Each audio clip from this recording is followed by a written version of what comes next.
Salve pessoal, tudo bem? Ralph Peter com vocês novamente, programa Livros em Revista, que sempre tem o firme propósito de levar até vocês um bom entretenimento com um elevado teor de cultura. Estamos recebendo nesta tarde, nesta noite, nesse dia, porque eu não sei quando é que vocês vão assistir, a professora Andréia Carvalho. Professora desde os 5 anos de idade. Pegava as pobres das bonecas e fazia delas suas alunas. Magistério sempre voltado aos jovens e às crianças, com uma qualificação sensacional, e vocês vão ver que ela é efetivamente uma carioca muito legal. Jamais deixou de ensinar e, acredito eu, jamais deixará de ensinar. Aproveitou toda a experiência desses anos todos letivos, apesar da sua juventude e beleza, diga-se de passagem, escreveu o livro 50 Dias Letivos. Andréia, muito obrigado. Veio do Rio de Janeiro especialmente para nós, especialmente não, né? Muita garganta minha, né? Mas você veio para cá especialmente para se despedir de São Paulo, diga-se de passagem. Muito obrigado mesmo por ter vindo. Nós todos agradecemos o teu empenho e também a edição do livro, que está muito bonito, muito gostoso de ler, muito afável, muito interessante. Mas por que só 50 dias letivos? Olha, a escolha não foi totalmente minha, né? Eu escolhi, por mim, eu escreveria os 200 dias letivos, né? Mas tem aquela coisa de se adequar também à publicação, senão ficaria muito extenso. Na verdade, eu escrevi 63 histórias e eu entreguei para o meu professor da pós-graduação, o que escreveu A Orelha do Livro, José Carlos Azeredo. E a gente chegou a um consenso de que 50 ficaria bom. Na verdade, eu achei 50 um número promissor, né? E escolhi as 50, algumas eu tirei. E o intuito do livro qual é? É levar ao máximo de pessoas possíveis o dia a dia do professor. Ele é um diário de bordo do professor. Porque eu noto que a sociedade não conhece o que se passa dentro de uma sala de aula. Eu queria mostrar um pouco disso, porque eu acho que às vezes o professor, ele é muito, como eu vou dizer, ele sofre muito uma pressão social, uma pressão social. A carga, né, do problema da educação. Às vezes cai muito sobre o professor. Sim, e alguns até se arvoram nesse lance educacional e não na mera formação cultural. Mas o que eu noto e que lastimo, tenho visto isso de uns bons tempos para cá, que o professor não tem recebido o respeito merecido e o respeito devido. Sim, exatamente. Não estou falando isso porque você é uma professora emérita, diga-se de passagem, mas é o que eu ouço, vejo, sinto nas salas de aula, isso em todos os graus, hein? Não é só a molecadinha que desrespeita o professor, não. Eu vejo adulto também desrespeitando nas faculdades, é um negócio meio muito sério, porque queira ou não queira, as crianças particularmente estarão nas mãos desses caras. Professores, professoras, educadores, educadoras, que vai gerir o futuro da criança que está lá. Porque hoje os pais não têm muito tempo até nem para acompanhar, às vezes, um dever de casa. E que é obrigatório, que tem que ser levado avante. Então o professor vai direcionando, vai pegando aquele, vamos chamar de trenzinho e vai colocando nos trilhos. Se ele não tem o valor que ele merece, ou que lhes é tirado dia a dia, como é que a gente vai... Qual é o futuro que a gente vai ter? Pois é. Como é que você vê isso?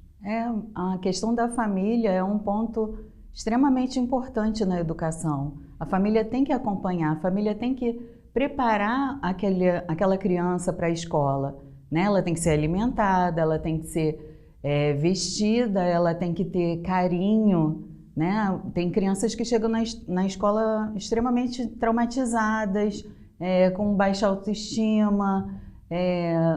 Então, desculpe, quando você fala criança, que idade? Eu trabalhei com crianças a partir dos 12 anos de idade, né? Que é o primeiro ano do ensino fundamental.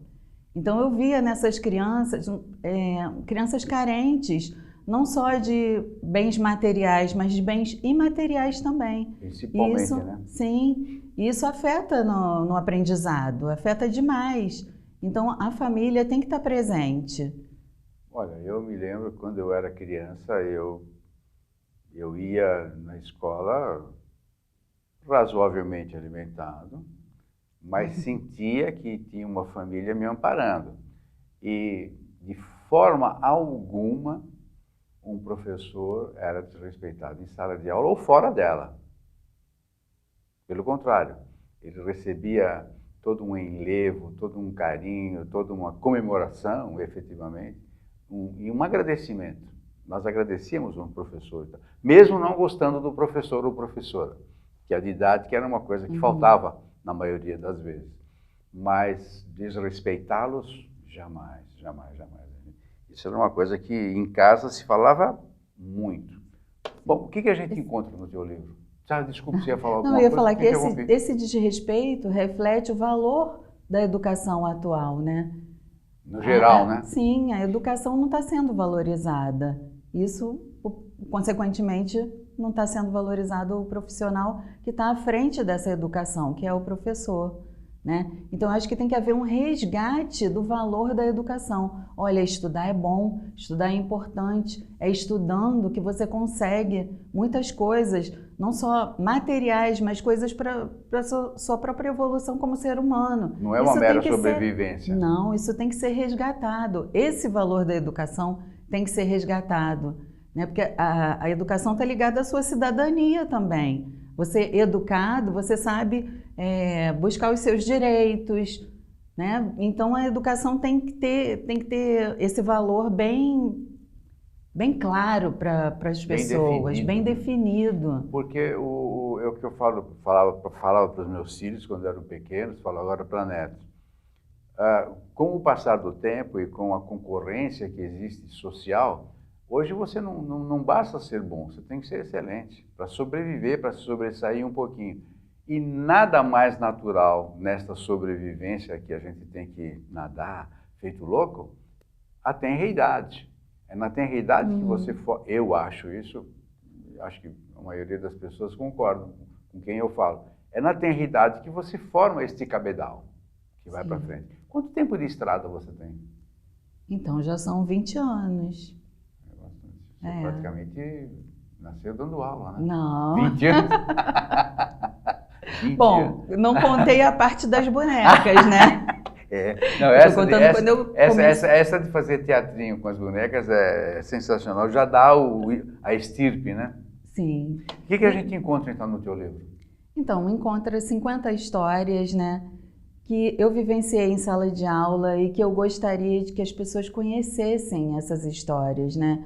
São histórias que eu mesma não conhecia.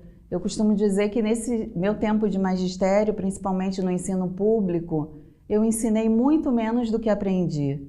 Eu aprendi muito mais, eu vi muita coisa que eu nunca tinha visto, eu vivenciei muitas experiências como professora e como ser humano que eu nunca tinha experimentado. Então eu coloquei um pouco disso no livro. Eu acho que eu coloquei muito disso no livro. Não, colocou muito, não. São histórias emocionantes, algumas são até hilárias, né? Sim. Mas tem histórias que faz a gente pensar, efetivamente. E não é uma história do cenário carioca, é um cenário brasileiro, né? Eu acredito que sim. Ah, com certeza, com certeza. Em maior e menor escala, mas ele é contextualizado em qualquer situação social. Ele se encaixa perfeitamente, numa boa. Não sei se foi essa a tua intenção, mas sendo ou não, é este o quadro que eu vejo. O que você transmite, o que você vivenciou, seguramente todo professor brasileiro vivencia no dia a dia. Ela fala em vivenciar. Você disse que tem 20 anos de trajetória magisterial, não é isso? Dos 20 anos, do início que você, tirando as bonecas, do início até agora, até o dia que você falou, não, vou parar de dar aula na escola e vou partir para um outro setor.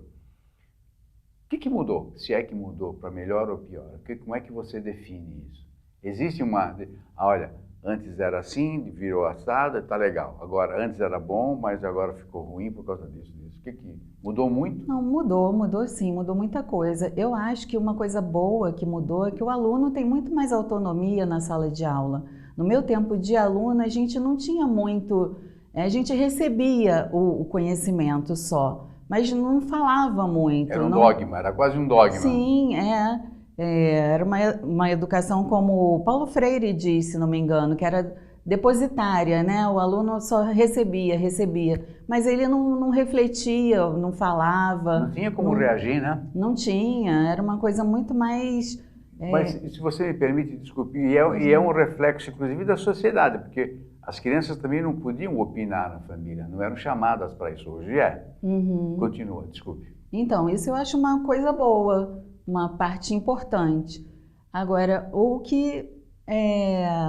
a parte ruim, a mudança ruim que eu vejo é o que que eu já havia comentado, esse descrédito com a educação, essa desvalorização da educação, essa falta de estímulo das próprias famílias em moldar a mentalidade das crianças de que a educação é uma coisa boa, independente do que você vai fazer profissionalmente, se você vai ganhar muito dinheiro com determinada profissão que você escolher, independente de qualquer coisa. A educação é algo que vai fazer você viver melhor, como ser humano, como cidadão. Então, eu acho que isso está cada vez menos importante. Sim, não está valorizado. Não está. A escola não está... Pode ser que ela não esteja atendendo às demandas atuais. Eu acredito que isso também faz uma diferença, né? A escola de hoje não pode ser igual à escola da década de 80, porque os alunos também não são mais esses da década de 80. E hoje um aluno, quando faz uma pergunta para um professor, ele já sabe a resposta. Sim, muitas vezes sim, ou pensa que sabe. Né? Leu no Google, né? Então... Mr. Google, né? Ele vai debater, ele vai questionar. Então, ele tem que ter também aquela noção de que a escola vale a pena. Poxa, aqui eu estou ganhando um conhecimento que eu não tenho em lugar nenhum, que o Google não vai me dizer. Então... E uma coisa acaba levando a outra, porque se o professor também não encontra, não tem digamos, a expertise de responder à altura o que um aluno pergunta, também começa a declinar um pouquinho o sentido de valor, né? Sim. Aí eu pergunto, o cara não responde. Há um descrédito, né? Como é que fica? O professor também ele tem que ter uma formação diferenciada, uma formação consistente também, né? Você acha que o nosso professor hoje está preparado para este embate? Vamos chamar de um bom sentido do termo, este embate, ou seja, eu ouço e reajo, e posso eventualmente receber uma reação. O professor está preparado para esse embate? No bom sentido do termo, claro. É complicado responder, porque nem sempre está, né? Mas apesar disso, a gente tem muitos bons profissionais. Eu trabalhei com excelentes profissionais que realmente vestem a camisa, que querem educar, que trabalham, porque quando a pessoa escolhe o magistério, ela sabe que ela não vai ficar rica, que ela não vai... com certeza. Não, eu sempre achei o magistério uma missão. Uma missão. E assim como uma vez professor, sempre professor. Sempre. A gente não consegue se desligar da educação, não desvincula, dos temas, né? Não. Tem uma crônica que eu digo que você não mesmo de férias, você não saiu daquele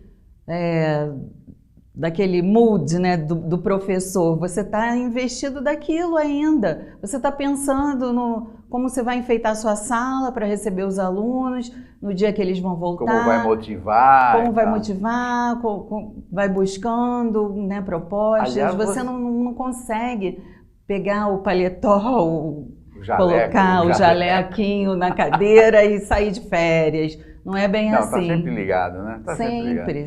Aliás, você conta, num dos seus contos, você fala que aquela aura de que o professor tem 3 meses de férias, né? absurdo. É uma lenda, né? É uma lenda. Mas isso, as né? pessoas que estão de fora acreditam que o professor tem 3 longos meses fora da escola. Quando eu tomei posse no município do Rio, era um período de férias e eu fui convocada para trabalhar numa Vila Olímpica. Eu, professora de português, tomei posse num período de férias, eram férias de julho. E, não, você vai trabalhar, vai para a Vila Olímpica. Eu falei, gente, o que eu vou fazer na Vila Olímpica? Vai levantar a bandeirinha. Fui contar a história. Como conta a história? Fui contar a história, peguei livros, comecei a ler, a contar, fazer dinâmicas. Para as pessoas que estavam trabalhando? Não, para os alunos que frequentavam nas férias a Vila Olímpica. Você está brincando? Sim. Quer dizer, descansando ou carregando pedra? Não que você não goste de fazer isso, Sim, foi. mas não era o caso, né? Eu nem sabia, eu como profissional do magistério, não sabia dessa possibilidade. Esqueci de fazer uma crônica sobre isso, poderia ter feito. As coisas vão aparecendo, né? Inclusive, meus amigos que leram falaram, André, você sabia disso assim, assim? Você sabia disso? Me contaram várias histórias, falaram, vamos lançar o volume 2? Eu falei, vamos. Vou fazer uma sacanagem com você, uma sacanagem branda. Tem algum conto de tua preferência, assim, que você fala, esse aqui é a minha paixão, aqui estou assim inteira nele? Eles mexem tanto comigo. 2, vai então, 2. Olha, o Dever para o Lar é uma coisa que quando eu leio, eu visualizo. Aliás, quase todos eles eu revivo o momento. Quando eu leio esses textos, quando alguém lê para mim ou comenta. Como é que é? Dever para o Lar? Dever para o Lar. Porque eu conheci a casa de um aluno. Então eu me senti culpada por cobrar um dever de casa, porque o aluno não tinha uma estrutura para fazer um dever de casa. Eu acho que isso é também uma normalidade, não é não? Normalidade. Infelizmente, sim, né? Infelizmente. E aí entra na questão da habitação, que é uma base necessária para você frequentar bem a escola. É você ter um lugar adequado para você guardar suas coisas. Mas, André, desculpe, mas os caras às vezes não têm lugar para dormir. Sim, eu vi isso nessa casa, que era um pouco menor do que esse estúdio aqui, abrigava 5 pessoas e era tudo junto, uma tentativa de ordenar o caos num espaço pequeno. Falei, como ele vai fazer um dever de casa nessa casa? Essa promiscuidade. Nesse lar. É uma promiscuidade, convenhamos. É uma promiscuidade. Sim, e numa outra crônica eu também falo da questão da criança morar nesse ambiente, começar o contato com as intimidades dos adultos, intimidades sexuais, cedo demais, porque não tem como você ter privacidade. Então, o problema da educação, ele envolve várias coisas, né? Muitos. E aí o problema da educação acaba refletindo na cultura, que acaba, por sua vez, refletindo na sociedade. Sim. É um ciclo vicioso desgraçado, né? Sim. Infelizmente, né? É muito você deve ficar aflita por isso, né? Porque eu ficava demais. A ideia desse livro, ele começou praticamente nos meus primeiros dias de aula no município, no estado do Rio, que foi onde eu vi as situações mais críticas. E eu anotava assim, rapidinho, em uma frase ou duas, aquele acontecimento, porque me chocava na hora. Eu falava, depois eu vou escrever, depois eu vou escrever. E assim eu fui escrevendo. Naquele caderninho, sabe, que tem o hino nacional no verso? Eu fui anotando. Eu falei, gente, isso não pode ficar guardado só para quem está aqui. Né? Só para quem está. Né? Tem que ser exposto. Essas vísceras têm que ser expostas para que alguém faça alguma coisa. Nem que seja só refletir e mudar o seu parecer e a sua opinião sobre o trabalho do professor. Porque, apesar de tudo, a gente ainda recebe muitas críticas. Né? O professor não está motivado. Ele não, também com esse tipo de aula. Nossa, eu acho que é um dos poucos profissionais que lida tanto com a emoção. Sabe, você começa uma aula num humor, você termina em outro, você entra numa outra turma, é outra coisa totalmente diferente. E sempre sob tensão, né? Tensão. Ultimamente sob tensão, né? Sabe Deus quando vem uma pedra, né? Sim, inclusive em áreas de risco onde eu trabalhei. Pior é que isso não é um mero eufemismo, é literal, né? De repente vem uma pedra mesmo. Sim. Pelo amor de Deus. Bom, menina, infelizmente estamos encerrando. Muito obrigado Agora mesmo. que eu estava me sentindo mais à vontade no papo. Olha, você não imagina o quanto nós estimamos a tua presença aqui, muito valiosa. Desejamos uma boa viagem de retorno, que os cariocas te recebam devidamente, como nós estamos recebendo você aqui, com muito carinho, muita emoção, e que a tua dedicação não pare por aqui, continue. Eu que agradeço. As forças benfazejas te mantenham dessa forma. Da forma que eu puder, eu vou sempre contribuir com a educação, porque eu acho que o mínimo que a gente fizer já é de grande valia. E nós contamos com isso, nós precisamos disso. Muito obrigado mesmo. Eu que agradeço. Pessoal, muito obrigado pela companhia, pela vivência, pela experiência, dedicação, aproveitando todo este embalo aqui com a professora. Agradecemos sobremaneira a Luciana Verão, toda a equipe técnica que nos coloca à disposição de vocês. Maria Estela Guedes, que através do seu site www.com nos insere em todo o universo lusófono. E olha, mais uma vez, muito obrigado pela participação aqui, professora Andréa Carvalho, professora emérita. Muito obrigado pela amizade, paciência e audiência. Um abraço, até a próxima. Tchau, tchau.